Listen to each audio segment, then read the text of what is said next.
And it's in FNAF 3. After FNAF 3's ending, when we learned about the fire, we thought that was it. We, for at least 20 seconds until people started brightening the image of the final screen, which is just like classic FNAF by now. And then that's when we saw Springtrap sitting in the shadows behind the stuffed animal that was in the image of the news article about the fire. Now, I have no idea how the photographer didn't see that, or if William has the news outlets working for him too, or whatever, but this is absolutely terrifying. And it's really what started us down the rabbit hole of the several hoops that we would have to jump through to find more clues and lore. Brightening this one image made us have to comb through the files of mobile games. Anyway, this image set us on a path to thinking that William survived the fire and that this would not be the last FNAF game. I don't know if this was supposed to be, or if this was just an Easter egg. Like if it was meant to allow for more games in the series, if Scott wanted to, because originally he wanted to end it with FNAF 3, but hey, either way, it happened, and here we are, 6 games and 15 books later. And at 9, Help Wanted ending. The final minigame of Help Wanted is Pizza Party, where you have to navigate your way through the various rooms of the pizzerias to get to your pizza party. The whole time, you're having to avoid animatronics that will sometimes jump scare you, sometimes not. But the real horror comes from when you get to your own party. It wasn't thrown by your friends, it wasn't thrown by your family, it was thrown by Glitchtrap. That's right, Dio Fluffy in the back room. After seeing the ruined bodies of Chica and Bonnie, Glitchtrap appears from behind a curtain. Your final moment is spent walking through that curtain as the screen goes black. Next thing you know, you're on stage with a microphone in your hand. That's right, you've been stuffed. Put in a Freddy suit by none other than William Afton himself. But how? He wasn't supposed to be in the game, right? He was some code that got scanned in by accident. Well, doesn't matter now. That's one of the scariest moments of any game though. You experiencing what every child has once William has shown them where the other pizzas are kept. Just, Jesus, I don't even, it gives me chills, especially with that dancing at the end that makes it worse. And it ain't the first one. They say a killer's first victim is the most important, since it usually indicates what got them to start killing or other psychological issues that they could use to predict their next moves. But in the case of William Afton, his first victim was the daughter of his longtime business partner Henry, which is hella messed up because she was 3 at the time, that time being 1983. And this is the year that Afton's life started going downhill in the worst way possible. But the fact that his first victim was someone who trusted him, who didn't exactly suspect him even though her father did, is something that even I fear, okay? I'm not a dad, I think, so I can only imagine how this must have felt. And if that was me, I wouldn't just be burning down restaurants in an attempt to send William to hell. I would be doing that myself, an express route right downstairs. And it's 7, true ending. The true ending of Security Breach is seemingly the scariest part of the game. This one is unlocked by finding the secret elevator in the section in Roxy's Raceway. It's down the stairs from where you find the test driver head. This requires your Freddy to have the Monty Claus and the Chica voice box, I guess. However, it is also possible that you can only get through it with the voice box if you call Freddy to you. He can appear on the other side of the gate and then smash through it because he's required to. But yeah, you have to do this after you stay to complete the game. You have to deal with a boss battle with one go, okay, without saving, so that's gonna be a pretty rough time since save states are disabled after you could have escaped. After making your way into Burntrap's area, Freddy will be taken over by Burntrap, and it's up to Gregory to defeat him using one of the 3 monitors and then pressing buttons to burn him. Players will also need to avoid the animatronic enemies that come for Gregory and use the doors to temporarily lock them out.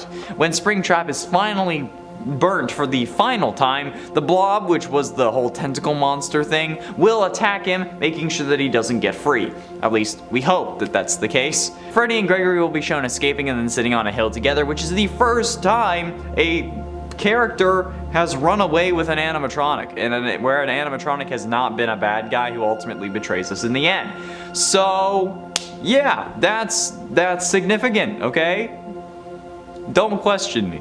And at 6, FNAF 6. William surviving the FNAF 6 fire was much harder to believe when it came to it, at least before Bunny Call was released. However, some fans seem to note that during the final cutscene of FNAF 6, during Henry's speech, while the other animatronics were engulfed by flames, Trap was ahead of them. This was especially hard to believe given that we thought Ultimate Custom Night took place in Hell, which is really impossible to get to unless you die. Well, me being the exception. I party with Satan regularly. He can't hold his liquor. It's kind of weird. I don't understand it. Either way, this was all proven to be true when Bunny Call was released and William was in the hospital in the man in room 1280. However, This eventually was proven also not to be the case because it's FNAF. I gotta say, that's like the biggest troll in the entire series. Or at least like one of the biggest trolls. Like, come on, Scott, really? You kill him off only to make him alive in the books, and then kill him off in that same story, and then you prove that he's alive again in Security Breach? Or maybe he isn't even alive anymore and is just a possessed animatronic? Who knows at this point? Not even Scott. Not even Scott, not even Steel Wool, not even whoever's taking over next. Halfway through into number 5, Crying Child. I've had a ton of people complain to me about how Crying Child's death wasn't William's fault since he didn't put Crying Child in Fredbear's mouth, and Michael did that, and then the springlock's failing was because he was crying. Mostly people were complaining about that on TikTok.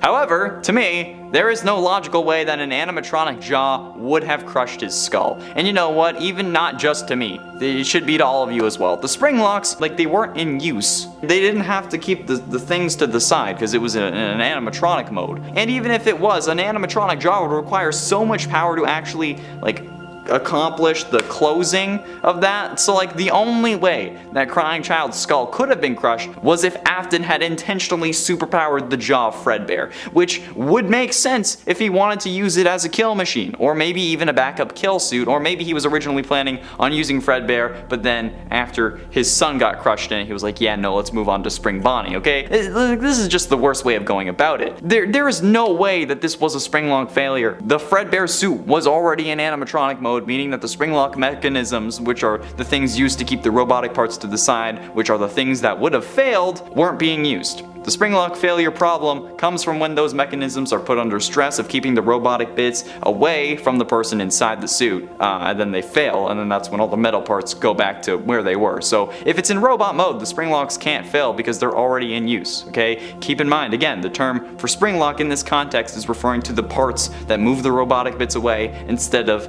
the actual suit, which is also sometimes referred to as a springlock, but I'm talking about the actual bits that would have failed because they weren't in use. And at 4, Assimilate. The ending of FNAF VR, like the real ending where you fight Glitchtrap, is certainly a scary moment. It also just sounds weird, you know? Like this guy just pops into your VR headset, then takes over your body so that you end up killing for him. It's kind of messed up, and actually not kind of, that's incredibly messed up. She ends up knowing what's going on too. Like she actively talks in hushed tones and about how she can't talk about it to her therapist. So like what the hell's the dynamic here? And by she and her, I mean Vanny, obviously. I mean, like, possessing someone is already pretty messed up, but then, like, causing them to make a rabbit costume because you're still kinky furry is a whole other set of equations. I don't even want to talk about how messed up that is. She knows there's an evil inside her, but she can't do anything about it. She fears for her life, which only makes me wonder what William's been saying in her head, and she knows what's going on. Ah, man, like, well, being willing to lock a kid in a lost and found room until the police arrive, even though you know that William's gonna take over, that's that. Man, you really need a therapist.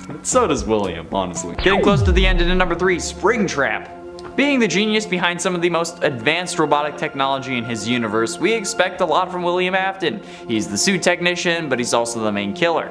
So, he should really know what he's doing, right? Well, apparently not, since after discovering that the original 5 animatronics were possessed, he disassembles them to learn their secrets. This inadvertently releases the spirits of the original 5 victims, causing William to panic, which is fairly reasonable since firstly they're freaking ghost kids, and ghost kids are the scariest kind of ghost, and also because they're ghost kids that he killed. So this absolute animatronic genius, the mastermind behind everything, the technician that handles the suit maintenance and has explained to every employee the proper procedure for these springlock suits, including the spring body suit that he uses to kill, ends up climbing inside the suit in a panic in an attempt to make himself feel more powerful and maybe scare the ghost kids off. However, since he's so smart, he didn't notice the moisture in the room, the leaking ceiling, the puddles on the floor, causing the spring locks that were active at this moment since it was in suit mode to fail,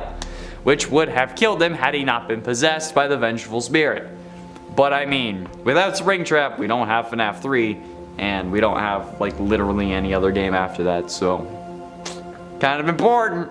But ultimately, in number 2, the Blob. The true ending is seemingly one of the scariest parts of the game because it contains a load of things. After making your way into Burntrap's area, Freddy will be taken over by Afton's newest form, and it's up to Gregory to defeat him by using the 3 monitors to keep burning him. Players will also need to avoid the animatronic enemies that come after Gregory and use the doors to temporarily lock them out if they can. When Springtrap is burned though, the Blob, which has like that tentacle monster thing, will attack and make sure that he doesn't get free, which is really weird and horrifying considering how, you know, I don't know if he's dead. Freddy and Gregory will be shown escaping and then sitting on a hill together, but the tentacle monster's identity was never revealed. But originally, after this game, the final Fazbear Frights book would have released, which would have showed us that the tentacle monster we would have been talking about is in fact Baby, or I guess Elizabeth Afton, or it is in the books. But I guess while they share similar elements, they aren't the same thing, because Baby's eyes are off. So it could be that the original 5 missing children are getting their revenge on Afton, since those could be the souls inside of Ennard, which would have been Molten Freddy, and that's seemingly the face that the Blob is using, even though it's Funtime Freddy. But you know what? The only way to explain this series fully is to say that every game takes place in a different universe. Every game is separate from each other. That's the only way it works. And finally, and in number 1, the spring locking. I believe we all know this story by now. Everything was going well at first, okay? The cops couldn't pin him down, and he was on his way to immortality. Well, technically he had it already thanks to the one you should not have killed, but once William discovered Remnant, however, he spiraled. He wanted to use it to fuel his life and truly make him immortal. So, in an effort to study it further, William lures the possessed animatronics to the back room where they can't access it, and then he uses it to dismantle them, planning to melt them down into their endoskeletons to fuse that soul metal into his body. However, by doing this, he unknowingly releases the souls of the victims that he claimed however many years ago. I think it might have been like 2 or something, I don't know. Shocked from seeing his literal murder victims, he ends up fleeing into his spring bodysuit, which also makes him feel powerful. However, his haste coupled with the leaking room ended up causing the spring locks to fail, crushing him in torturous agony for the next 30 years. However, he didn't die from this, because as we learned in the Man in Room 1280, he was being kept alive by the spirit of yet another victim. So he's been living in agony for the past 30 years, and that makes him damn well deserving of the number 1 spot. Before you ask, Garvey isn't even a thing, okay? So like, I'm not gonna talk about Garvey. It's not even in the FNAF canon. Why are you asking me about it? Leave me alone. And 10, Cassidy. Assuming for this scenario that Cassidy is the one you should not have killed, which she's not, but you know what, for you guys. This is one of the dumbest things that William could have done. Or maybe he doesn't actually consider it a mistake, since the one you should not have killed, after all, is keeping him alive. They're doing it as a way to make him suffer, though. So since it's potentially a mistake, but could also be considered a good thing depending on the angle, I'm gonna go with number 10 for this one. But even if he does consider that a good thing, or if Cassidy doesn't end up being the one you should not have killed, which he's not, killing those 5 kids that made up the missing children's incident that included Cassidy was certainly a mistake, since it caused literally everything else in his life to go downhill. I mean, it was starting to go downhill, but it started going even worse, okay? And he does end up suffering extremely only because of that kill and the others, okay? So if you don't want to count Cassidy as the mistake, because she's not the one you should not have killed, which is still the case, I don't care what you guys say, I know.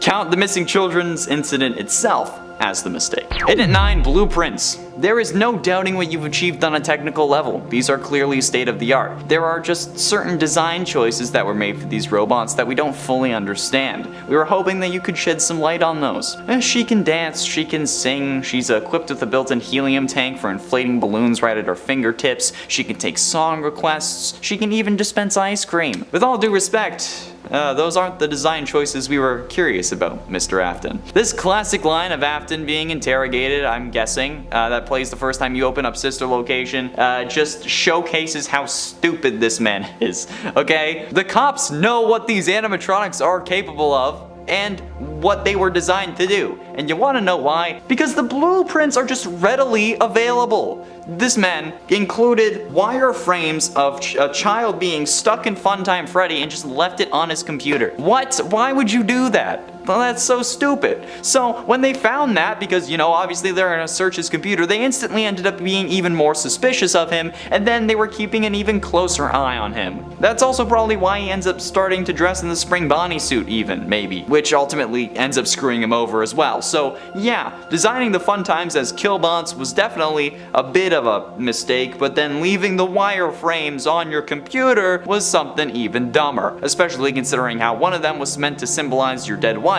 and the other one ended up killing your daughter. In at 8, Charlotte. While yes, Charlotte may have been Afton's first true kill, causing his descent into madness, this is more so because of what she really turns into. Because, like, somehow, this also didn't make Henry end Afton instantly, because if he had, I would understand that. But in the games, Charlotte ends up possessing the puppet, who then gives life to the other animatronics, which causes Afton to disassemble them and then release their spirits that then scare you into your spring bodysuit that crushes you, and then you start going even crazier. But even discounting the game aspect of her, like, killing being a mistake, in both universes where William kills Charlotte, Henry comes after him for it, which results in what should be his death multiple times over. And not to mention how in the books specifically, unbeknownst to her, she is an animatronic robot that was meant to replace the daughter that Henry had lost, but it's also revealed that the animatronic is also, her adult form is also Baby as well, who can switch between her human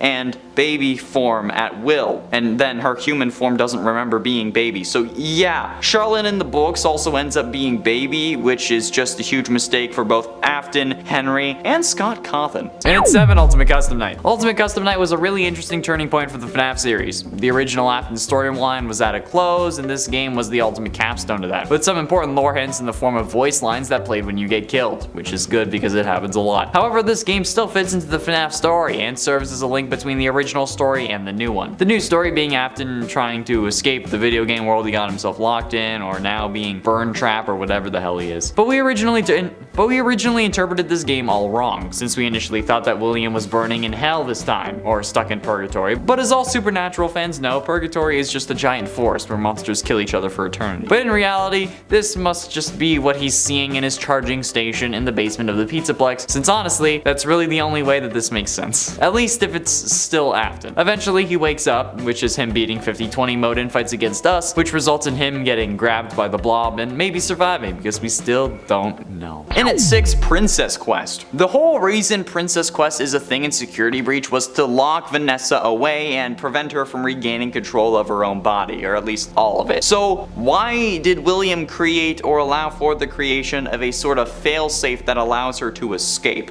I mean, sure, they didn't expect some random kid to come along and figure it out, maybe, but given the track record of this series and Afton's life, you'd think that maybe he would have smartened up, at least after 40 fucking years. But, cause like, this is like having a self-destruct button on a bomb, or if the Flash has like a steal all my speed button that someone can just press. It's just stupid. Like, if you want something to work, why give it a way to fail? You know, like, this is like probably one of the dumbest things that Afton has done. You know what? I think there are some dumber things, but depending on the way you look at it, it could have even been higher on this list. But seriously, like, what's the point to put a way to undo your evil plans? Like, it's one of the most ridiculous things in this story. And I get that we can save her and have a good ending, but that ending isn't even canon. So like, we could have done without it. It's stupid at this point. William has the brain capacity of a freaking toddler. Halfway through, into number 5, Dream Theory. The actual concept of dream theory is nothing new to any series, really. The idea that everything we've seen could just be a dream is possible with any form of media. But when it comes to FNAF, this idea made a lot of people upset, and I guess that's understandable. With everything being a dream, it in essence makes the lore worthless. So the hours and hours people spent trying to work it out being pointless if it was true. However, if this was the intention, we never knew, since in FNAF 4's ending we see a locked box with the now infamous line of perhaps some things are best left forgotten for now.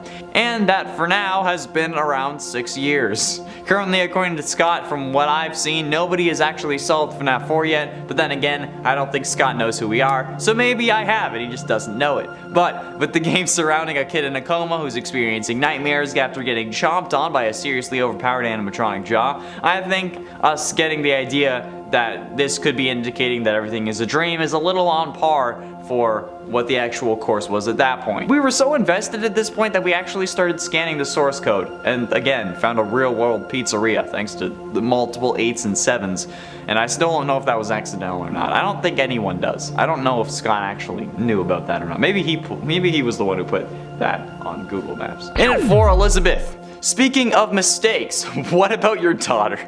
I'm kidding, although we can't really be sure if she was intentional or not. But rather, I mean, what about getting your own kid killed? Like, I don't know how William thought that this was going to work out for him. I feel like this guy just thought, like, how do I capture kids more efficiently? Oh, I know, I can make a robot to lure them in, and then make sure that my kids love the design so that I know it will work. Hey, honey, come here. Dad wants your help designing this thing. Like, what? Cause like then Elizabeth ends up making the most predictable move ever, and then going directly against her father's instructions to see the robot that is basically perfect in her eyes. Like, bro, like, William, why did you think that this was ever going to work out in your favor? Why did you think that this was going to just be all peachy? When has a kid ever listened to a parent, especially at seemingly what her age is, especially when they might be loaded because you have a successful entertainment business, okay? Spoiled rich kids listening to their dads when they say not to touch a giant robot made specifically to appeal to their generation? Yeah, great idea.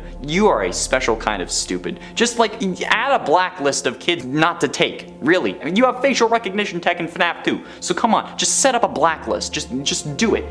Listen to the Shia LaBeouf and just do it. Getting close to the end of number 3, Burntrap. William appears as the optional yet canon final boss in Security Breach named Burntrap according to the game files. He only appears in the canon ending, which is the Afton ending, or the true ending, whatever you want to call it. This form is the result of Vanny downloading William's soul from the digital realm into an old hybrid abomination of an animatronic suit, endoskeleton, and the little remains of his corpse, which just seems to be an extremely burnt scrap trap animatronic. Hence the Burntrap name. Burntrap's new rotten form appears to be his old but modified, tattered, greenish brown spring Bonnie suit that has become even more severely withered, tattered, and burned because, you know, it's been through like 3 fires. With the whole entire lower jaw ripped out, revealing his skull covered in blood with some burnt flesh remaining and some metallic eyes and small pupils. The suit is missing fur with the exception of their chest, hips, legs, upper legs. The rest is extremely burnt. He's very charred.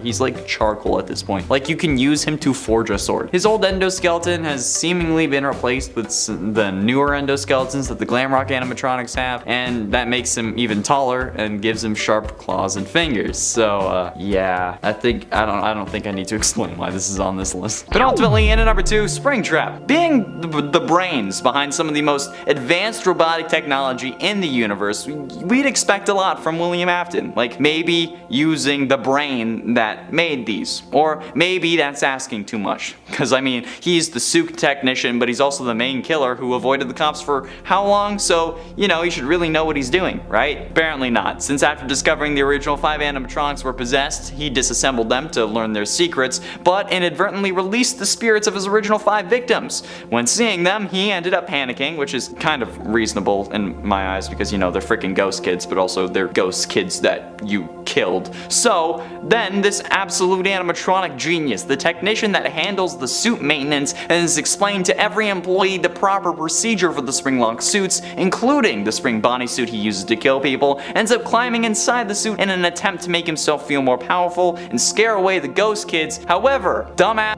didn't notice the moisture of the room, the leaking ceiling, and just his probably sweat, which caused the spring locks that were active in this moment since it was in suit mode to fail, which would have killed him, if only. And finally, in at number 1, the platinum rule. The biggest mistake that William has ever made, and I will stand by this until the day I die, was the fact that he killed people in his own establishment, okay? It's unknown if this was always his intention, or maybe if he planned to kill somewhere else and then just was like, no, I'll do it here. But, like, come on, who the absolute hell thinks that this is a good idea? Who in the comments wants to justify killing your prime demographic for your business? Okay, dealers don't kill their best customers. It's bad for business. So why would William think that this is a good idea? Literally go anywhere else. This is basically just killing someone in your house. Okay, it's putting unwanted and unneeded scrutiny on everything you do. You even end up getting banned from going back while the investigation is underway. It didn't help your business either, okay? You had to close the first location, resulting in you opening another one that killed your daughter, and then you had to close that one and open up a new one, which ends up getting closed, and then you get locked in a room for 30 goddamn years, okay? This one mistake leads to literally everything else in the series. You don't do that. The platinum rule, we learned this from Barney Stinson. Don't crap where you eat, okay? If you just don't. don't do it. And it's at hints. Once we started looking for lore hints and clues in more than just the games, we knew that we were going to be in for some extreme buffoonery with this series. I mean, like, looking in the game files is one thing, okay? People do that all the time, especially for popular games. But once we had to start looking in the source code for Scott's different websites, and then everything that followed that, we knew that there was nowhere safe from his tricks. We learned multiple things thanks to the fast facts found in FNAF AR's files. We know that after Sister Location, Baby gets into a fight with the rest of Ennard and gets kicked off the island because of the source code. We got so many 8s and 7s before the release of FNAF 4 that we found a real-life pizza place on Google Maps, and we were looking so deep we ended up finding the original names to files to find the name of Vanny before it was even released. So yeah, needless to say, it's certainly been a wild ride since we saw those 8s and 7s in the source code. And then it only got more intense. Can't wait to see where this series goes with the hints next. Oh, probably just scrolling them on the inside of my eyelids. In 9, hiding spot. How the absolute living hell did anyone end up getting away with this? Like, the smell of rotting bodies inside of animatronics would ruin the atmosphere. The heat of the animatronics moving as well, that would just speed up the decomposition, and the animatronics are in front of people every single day. And they even started complaining that the animatronics were leaking blood and mucus and were, quote, smelling like death. If this was real, and William getting away with this wasn't important for the plot of life, he would have been cut instantly. Like, oh, we never found the bodies of these kids. How about we look in these leaking animatronics? Because, you know, they're leaking blood and mucus and smelling like death. Oh, wow, look at that. There's bodies here. We found those missing kids. Afton, you're under arrest. Boom. Like, instantly. I don't get how this wasn't an open and shut case. Like, straight up. He was so goddamn stupid. Like, he shouldn't have made it past the first game. His plan is a whole dumpster fire of bad ideas. But the entirety of the series would be different had he not hid the bodies in the animatronics. So, well played, I guess, William. And at 8, betrayal. Top 10 worst anime betrayals, but it's FNAF. In Sister Location, we thought we finally had a nice animatronic. The first nice one. Like basically a prototype of Glamrock Freddy. Baby was giving us tips on how to survive. She helped us get through Belora's gallery. She really seemed like she wanted us to live. But then, what do we get for trusting her? Scooped and stuffed just like a Thanksgiving turkey. Sounds like my last relationship. That sounded weird. That's not what I meant. I didn't mean that. I meant, like, that's what we get for trusting her.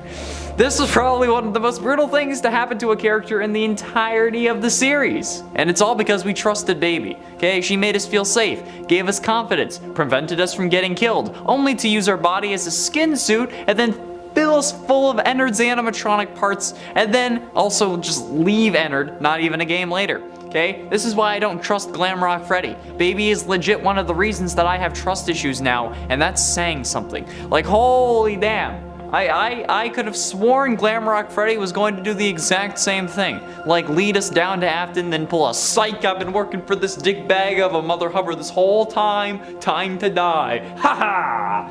But he didn't. However, thanks to Baby, I still think that he's going to do the long con and that he's going to betray us in the next game. And without that, then we wouldn't have thought that McMichael is a robot and then the whole there's 2 purple guys now. Okay, it was an important moment, okay? And it's 7, Henry. And while we did mention killing Charlotte, why didn't you off her dad after you realized that he knew everything? Like, why did you think that killing Charlotte would not have any consequences? Like, you killed your business partner's daughter. That's gonna be pretty obvious to him, especially when he already suspected you were up to something. Hence the green bracelet that he gave her, since he was trying to take extra care to protect her and then she still died. I mean, he could have done more, but that's still a vengeful father if I've ever heard of one, okay? And he hasn't even needed vengeance at that point when he gave her the bracelet. So then, you know that he's gonna come after you, or at least seems like he will, so why didn't you kill him next? Killing Henry could have done wonders for your criminal career. I mean, yeah, the cops are already suspicious, but as long as they can't find a body, you're gonna be clear again. Like, yeah, or even if you're paying them off, you'll be fine. They won't put you away for 5 missing kids. They won't put you away for a missing father as well, especially a jury who has to be convinced beyond a reasonable doubt that you are the killer. And then without a body, there's no real forensic evidence. And a Again, they didn't put you away for missing kids, so like, come on, just finally off Henry, and then you'd be able to stay as yourself or even Springtrap alive and then not get burned 3 separate times. Plus your son would be alive, so yeah. Well, Michael would be, not Crying Child. And at 6, the one you should not have killed. The introduction of the one you should not have killed is probably the most confusing character ever. While we have had more confusing moments, the argument over who the one you should not have killed, aka the vengeful spirit isn't over. But no matter if it's Cassidy or Crying Child, the vengeful spirit was introduced as an explanation as to why Afton always comes back. A spirit that was possessing him and keeping him alive, which I called. I called that Afton was still living in the Springtrap suit, but all of you didn't believe me. And here we are. He was alive in the suit. And even after that, for some reason, you don't believe that I'm right about Crying Child being the one you should not have killed instead of Cassidy. Despite my over, like, 350 different videos on FNAF. Okay, I feel like I know enough about this series, especially with the calls that I've made in the past.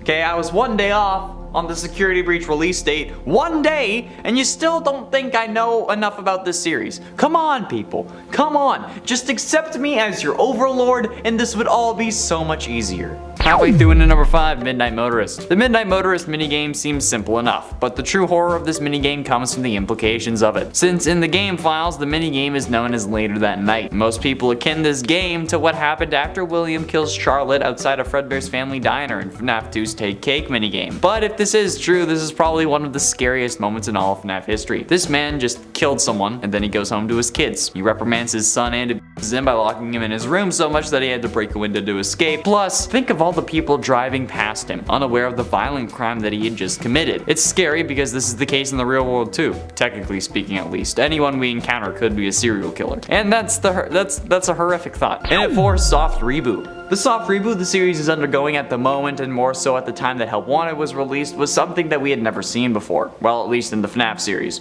And seemingly started the trend of characters from games becoming sentient and trying to escape the confines of games and come into the real world.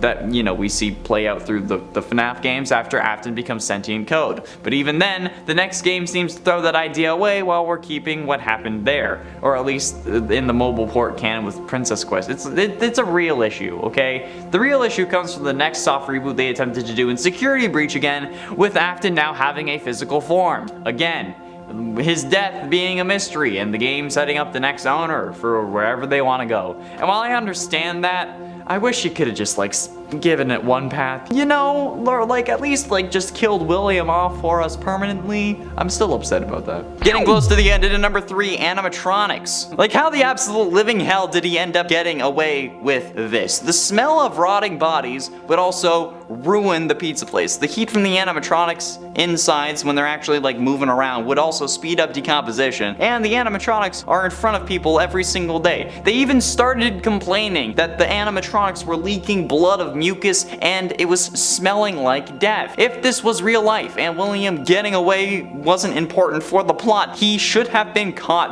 on that and that alone instantly. Oh, we never found the bodies of these kids, but now these animatronics are leaking blood and smell like death. Huh, that's not related. Oh, they even make like bone crushing sounds when they move. And nah, we don't need to check these out. Or maybe we should. You know what? Fine, we'll take them in. Oh, look, we found the bodies of the missing kids. William Afton, you're under arrest. Like, boom. I don't see how this wasn't an open and shut case right away. Like, this was so goddamn stupid. They shouldn't have made it to the first game. His whole plan was a dumpster fire of bad ideas. And even if you think it was the puppet who put the bodies in the suits, why would they do that? Like, why would they hide the bodies? And ultimately, in number 2, FNAF 4. Not only is the spring locking important, and on top of embarrassing, but the next game, FNAF 4, is one of the most pivotal moments in the series. After what Scott intended to be the original end to the series after 3 games, he came out with a 4th after the community was disappointed with the Springtrap jump scare. So lo and behold, we get the Nightmare animatronics, and the story of Crying Child, who still doesn't have an official name, since the N in Evan is a stretch and the whole Gregory thing is still up in the air. However, this kid really changed the way we looked at the series. from thinking that William was a grieving father to, after looking closely, that he instead designed these animatronics to kill, and the mysteries of this game. What's inside the box? Who's the one who says I will put you back together? And really, what does it mean? It's been like 6 years after the game's release, and we've still been unable to definitively answer those questions. And that's why the series has lived on for so long, okay? The amount of mystery and intrigue is just too much for us as humans to ignore. As humans, we want answers. It explains a lot about society. But let me tell you, those who don't worry about FNAF have it made. I guess ignorance is bliss. They don't have to do this. And finally, into number 1, live stream. After MatPat's big FNAF 4 theory relating to dream theory and how the entire series might be a dream, something later disproven by Scott, so thank God for that, there was still a series of cryptic messages that made us think a whole load of crazy for a while. And you know what? Maybe we were right at the time, but as the series grows, so does the story. It's like a living organism adapting to changes in its environment. Why would Toy Chica be missing her beak? And 4 games, 1 story could have made sense back then, but now we're not entirely sure if they have an impact anymore, since it's definitely more than 4 games. At the time, we thought that this meant that Crying Child was Michael Afton, something that honestly kind of made sense, in the weird FNAF way of making sense. But now, we've decided that it's not the case, and honestly, I think that this is the way the series will stay. Not about the Mike thing per se, but specifically that we will never know what's really going on, and that the story will instead be what we as fans make it instead of what Scott might have originally intended. Sure, he can help gesture us in a better direction that would make more sense with what he wanted and what he has planned, but I don't think that we'll ever know what Scott originally thought the story of the series would be. Hence why when Daco asked him which FNAF 3 ending was canon, Scott said he wouldn't answer.